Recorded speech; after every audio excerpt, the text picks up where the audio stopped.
瀬戸内デザイン会議とそこから生み出された海島というプロジェクトについて皆さんと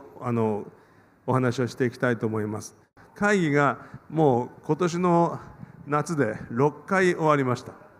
で今年の秋にまた本が出るんですけども、毎回会議をやった後に首相なことにですね本を出版しております。第1回は非常に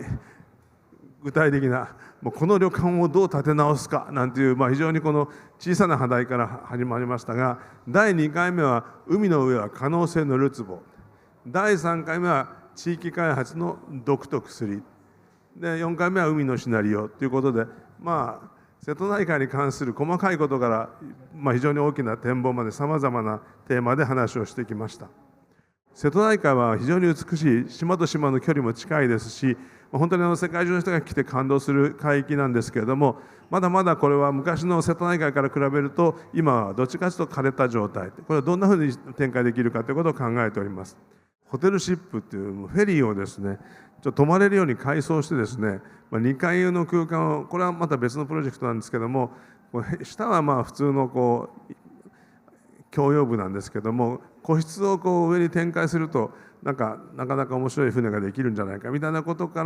ら、そのホテルシップみたいなものを提案したりして、海と島を合体させるんだとすると、海に浮かぶ海は海島という名前がいいんじゃないかっていうようなことになりまして、でこういうものが瀬戸内海は300ぐらい無人島があるんですね。で無人島っていうのは本当に水もなければ電気もないんですけども、その桟橋もないので船もつかないんですが、海島が行くとテンダーボートで桟橋を作れば、ちっちゃな島がどんどんオンになっていくんじゃないかみたいなことで、海島というものが意外と瀬戸内海の新しい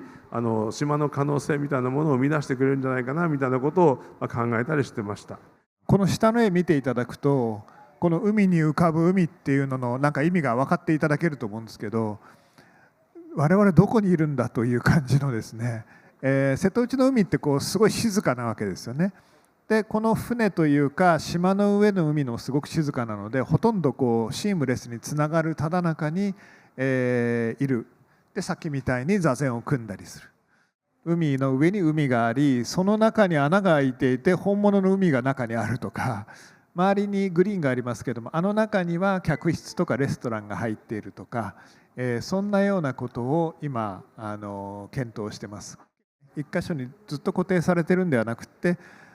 しばらくしたら引っ張られてどっか別のところに行って、さっき原さんがおっしゃったように無人島なんかの近くに行ってそこを活性化させたり、また別の町の近くに行って大きな例えばアート芸術祭があったり、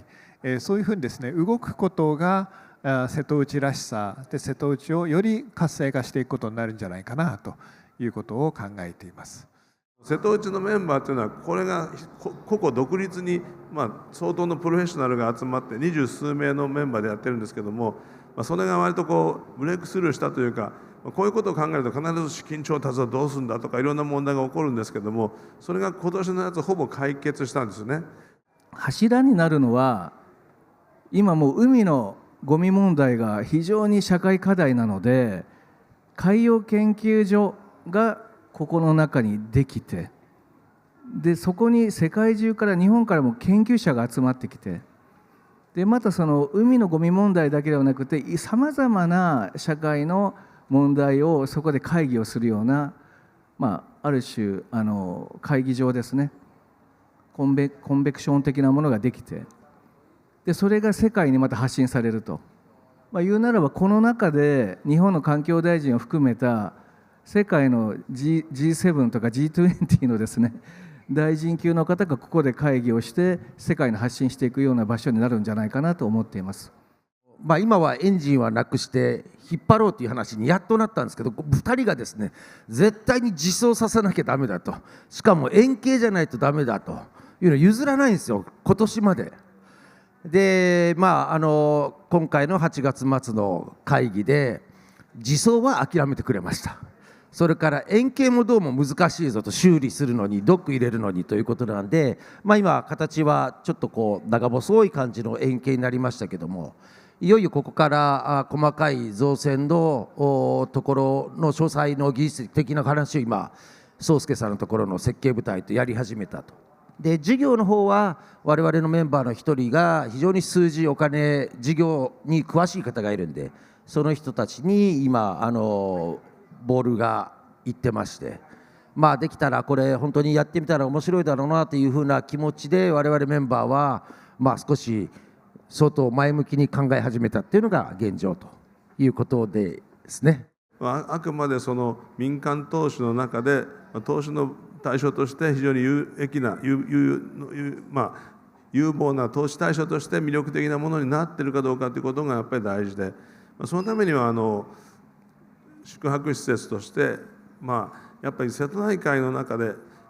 従来のホテルでは絶対に体験できないこと、今はそのラグジュアリーなホテルはいろんなところにできてますけれども、海というものを考えてそこで全く新しい体験ができる、滞在ができるということは、これは日本だけじゃなくて世界中の新しい海の使い方としては魅力的なことなので、20人ぐらいが国際会議できる場所で、これ普段はですねこの、中にいるんですけども、これが国際会議の時は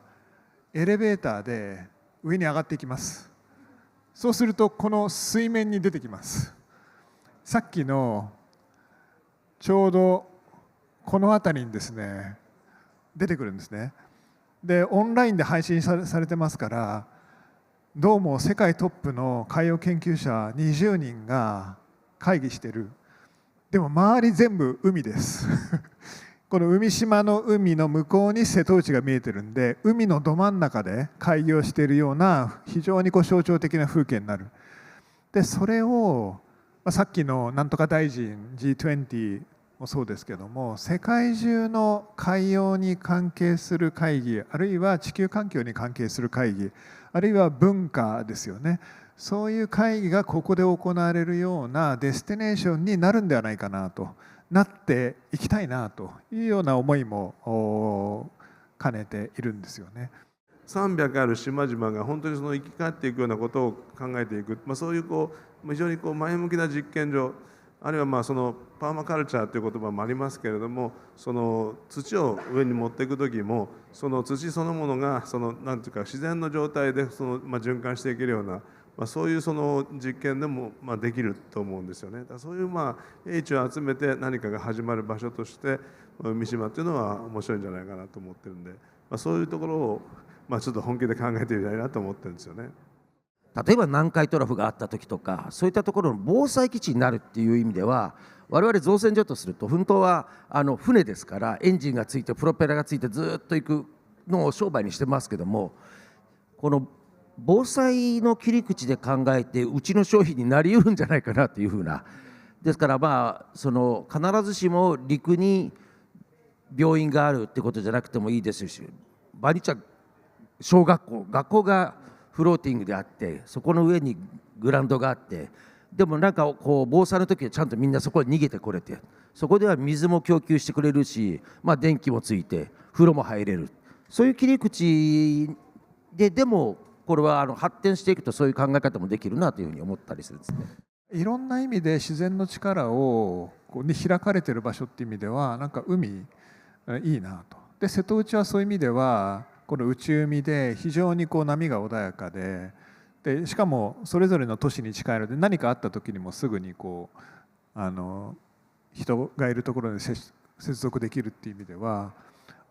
オフグリッドで全てがちゃんと自給されている状態のこういう浮かぶ環境っていうんでしょうかね、そういうものが作れると何か未来の可能性開けてくるんじゃないかなっていう気がしますね。ワクワクするようなプロジェクトですよね。これワクワクするプロジェクトっていうのは必ずいろんなハードルがありますけれども、このワクワク感を忘れないでこれが5年後に実現できるようになったらですね、皆さん時我々が4人登壇してやったやつができたなというふうに思い出していただきたいというふうに思って、日本が今後どうなっていくかという時に今はどっちかと AI の方のテック系の話ばっかりみんなしてるんだけれども、そっちの方ばかりに未来があるわけじゃなくて、僕らが持ってる足元に実はそこを磨くべきものがあるんだろうと思うんですね。それはやっぱり日本の場合は国土だと思いますね。もうこのやっぱり日本列島っていうものをどうやって壊さないで汚さないで磨いて面白いものにしていくかということがやっぱり実は僕らの非常に重要な役割だと思うので、踏み出しながら磨きながら魅力を作っていくということをやっぱりやってみたいなと思ってるんですよね。